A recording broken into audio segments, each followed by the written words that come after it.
What's up, y'all? This is Uncle Jack 328. Follow me on Twitter at Uncle Jack 328. Let's get right into it. Let's talk boxing, y'all. This past weekend, couple couple fights took place with some notable names throughout the sport, kind of leading into the last big card of 2020. First things first, Anthony Joshua defending the heavyweight titles against a challenger this weekend. I seen the fight. I seen the knockout. I'm impressed. I kind of was expecting a knockout in that fight, but the way that Anthony Joshua went about getting to the knockout is what impressed me the most. I would have liked to have seen a little bit more body work from him throughout the course of that fight, but at the heavyweight division, there really aren't too many guys that are known as body punchers, and it's possible that could be something that could be implemented into the game a little bit later on. But with Anthony Joshua, the thing that most sticks out to me, that most catches my attention watching him fight, in his last fight where he regained his titles against Andy Ruiz, and this fight where he retained his titles against the mandatory challenger, I like that you're seeing improvements based off of the loss that he took last year. I like that there's more patience, there's more of a focus on things that work to be able to get the result, as opposed to using physicality and brute strength to get the result. The jabs, the feigning, the movement, the conditioning, the overall ring presence is there in a way to where I don't know if it was there to the same degree when he was on that knockout streak, kind of going in there and imposing his physicality against some of these opponents. That's not a bad way to go about building up a profile, to go about getting victories, but I think with the heavyweights, it's a little bit different. In the heavyweight division, you not only have to be able to have that physicality, but you also have to be able to figure out ways to beat the opponent. Because, I mean, anyone over 200 pounds, regardless of the way that they look, regardless of their knockout record, nobody wants to get hit by a man that's trained weighing over 200 pounds. I know that back in December of last year, when he had the rematch with Andy Ruiz, there was a lot of criticism online about, well, why didn't he knock him out? Why did he fight the way that he fought? The question that I want to ask to anyone out there is this right here. If you were knocked out by an opponent who you felt was overmatched and wasn't capable of being able to knock you out, if this same opponent figured out a way to consistently be able to beat you to the punch, hurt you, and then eventually stopped you in an immediate rematch, how would you want to fight that same fighter? If you're a trainer, what strategy would you put together to be able to figure out a way to not only beat the guy that just knocked you out, but also beat him in a way that lessens the chances of you being damaged during the course of that 12-round fight? I don't know that your strategy would look exactly the same as the way he fought in that rematch, but it would look something like that. You would want to figure out the best strategy to win that exposes you to the least amount of risk. In this fight last night, I appreciate that you've seen the boxing skills on display, in addition to the punching power, in addition to the aggression when he had the opponent hurt, as well as the ability to actually finish. I'm impressed with Anthony Joshua, and I like that even with that loss taking place last year, the team that got him to that point of being unified heavyweight champion is the same team that was able to put it back together, figure out a way to improve, and figure out a way to continue to improve. In a fight with Tyson Fury, which may or may not happen in 2021, I think him taking that loss to Andy Ruiz is going to benefit him more than if he had just continued going in there and more or less using those physical advantages to be able to get the victory.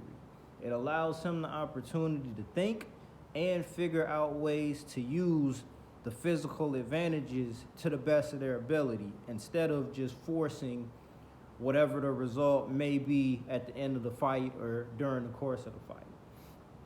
Shakur Stevenson also fought last night on ESPN. I'm glad that I got to see that fight as well. Shakur Stevenson, in my opinion, is one of the rising stars coming up in the sport right now. The only thing that I want to say before even continuing to move on to that next point, I do think that the way that the media covers boxing, the way that these networks promote the fighters, I think that sometimes the hype could be a little bit too much. Sometimes there are situations where fighters are being given credit for things that they haven't accomplished yet. And when they don't perform or look to be as good as advertised in certain instances, the backlash almost comes to the same level as the hype. The backlash is almost overdone as a result of the hype being overdone. I seen articles on ESPN last year that were comparing Shakur Stevenson to Floyd Mayweather. I get it. That's what the job is of the media outlet, to be able to get the fighter certain looks, to be able to get people interested in the fighter.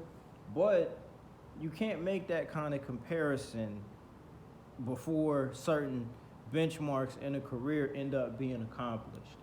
One of the other things I want to say is that I think that the undefeated record in the sport of boxing at this point in time has become a marketing strategy for the promoters, a marketing strategy for these media outlets that are aligned with certain networks.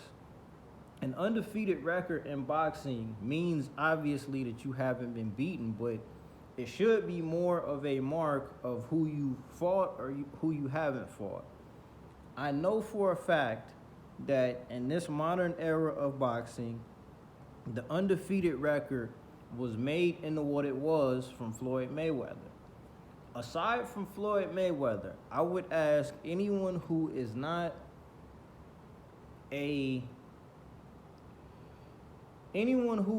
more than a casual follower of the sport of boxing to name 4 fighters who have retired undefeated. There you go. I don't know that there are too many people that follow the sport of boxing on a casual level that can do that. The only reason I bring that up is it forces every fighter, it forces every promoter, it forces every person who's even a fan of certain fighters to point to an undefeated record and use that as a means to justify why fighter A is better than fighter B, why certain fighters are going to beat other ones, instead of, okay, who's more likely to be able to win if both fighters are at their very best. The undefeated record has kind of diluted the perception of what we think a quality fighter should be. I don't know how long it'll take to be able to kind of break out of this cycle, but I do think that the damage has already been done, and long term it's going to continue to do more damage.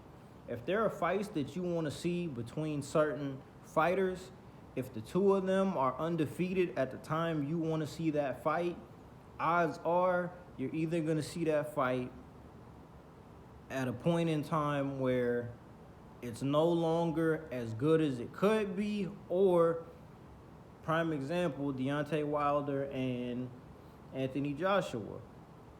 Most people wanted to see the two of them fight because it's a really good fight. 2 heavyweight knockout artists, but neither one of them had taken a loss while that fight was at its peak.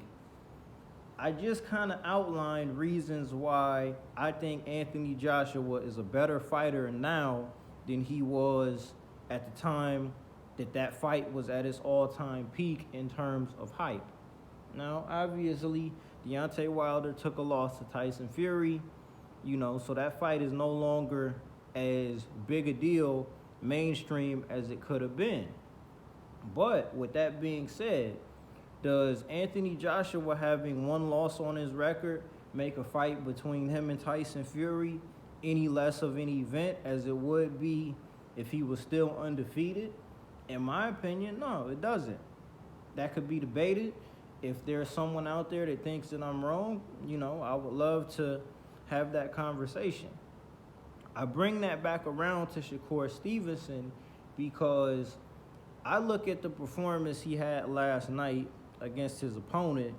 I seen 10 rounds of consistency. I seen 10 rounds of him as an aggressor, moving forward, landing combination punches, landing body shots, doing everything he could do to make sure he won every minute of that fight. I don't think he lost a single round out of that fight last night.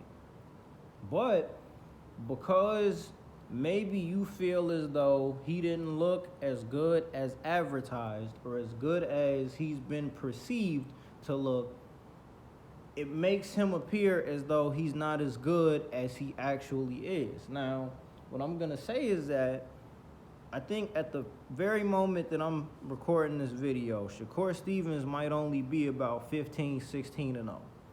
There's still a lot of room for improvement for a guy this early in his career that arguably hasn't even reached his prime yet. There's no reason for me to believe at this moment in time that at 130 pounds, there are really only maybe possibly 3 guys that could beat Shakur Stevenson at 130 pounds right now. I wouldn't favor Leo Santa Cruz to beat Shakur Stevenson. I wouldn't favor Jojo Diaz to beat Shakur Stevenson. I wouldn't favor Carl Frampton to beat Shakur Stevenson, I wouldn't favor Jamel Herring to beat Shakur Stevenson. At 130 pounds, the guys that I think give him the most issues right now are Lomachenko, regardless of the loss that he took to Teofimo Lopez, Tank Davis, and Miguel Berchelt. And that's really just based off of Berchelt having, at this moment in time, the deepest resume in the weight class. He's a reigning champion going on, I want to say, 4 years at this point with upwards of 5+ title defenses. So the respect for him as a champion has to be there if there's a fight that's going to take place between him and Shakur Stevenson. But in terms of style, that's a bad matchup for Berchelt. Also, I wouldn't favor Oscar Valdez over Shakur Stevenson at this moment in time. But with that being said, I can't give credit for fights that haven't happened yet. I can't give credit for wins that haven't been added to his record yet. That's just my personal opinion. But, But I do think that when it comes to expectations and the way that we're meant to perceive what fighters are capable of, we do have to keep in mind that not every fight is going to be perfect. Not every situation is going to go the way that we would like it to go as viewers. The level of hype and the level of criticism at some point either need to balance out or be lessened to allow guys to earn these accolades that they're getting before they reach a certain level. I didn't plan on going on that much of a tangent, but that's just my personal opinion on that. Going into next week, we got Canelo Alvarez versus Caleb Smith. I'll probably be doing a preview video of that later on this week. I might even be doing that tomorrow. Like, share, subscribe. Let me know what y'all think in the comment section. I love talking boxing. Anybody that wants to hit me on Twitter, go ahead and hit me at Uncle Jack 328. We out of here.